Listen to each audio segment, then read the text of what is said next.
Hey friends, good morning. I just want to show you real quick what we are creating today for our activity. We're using the artwork of Clare Youngs from the United Kingdom as inspiration to create these collage sculptures. And you can't really see right now because mine's lying down, but we're using clothespins as legs, which allows our sculptures to actually stand up. So what you need for this project is a cereal box, clothespins, old magazine papers, a Sharpie or markers, and some glue and scissors. And so let's get started. The first thing that you want to do is draw some simple shapes to create your character or your animal. The animal can be an actual animal or it can be completely imaginary. It's totally up to you. In this case, I'm creating a dachshund or a wiener dog. So here's his head, here's his body, his ear, and his tail. Now, what you want to make sure of is that you don't actually draw the shapes on the folds. Otherwise, your animal is going to be very flopsy. So once you have everything drawn, then you cut it out. And so here are those simple shapes that I have now cut out. And here's his head that I've actually started to collage. So what I have done is I've gone through some old magazines and found some things like just words, which I've used on this cat's tail, and have done some patterning with a Sharpie.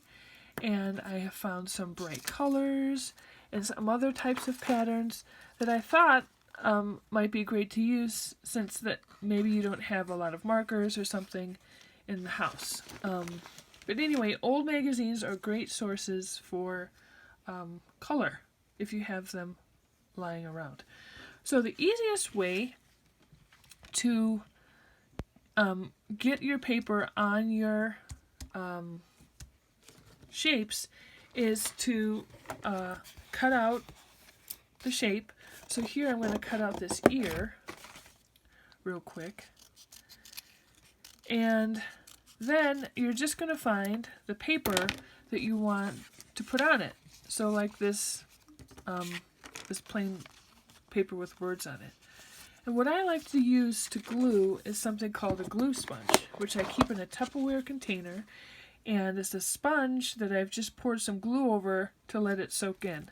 So I just tap that on and I get a nice coating of glue. And then what I do is I put it on here on the back of the paper that I want to use. And what happens is I just cut it out like this. This is much easier than trying to hold the slippery paper on and then cutting around it and so forth.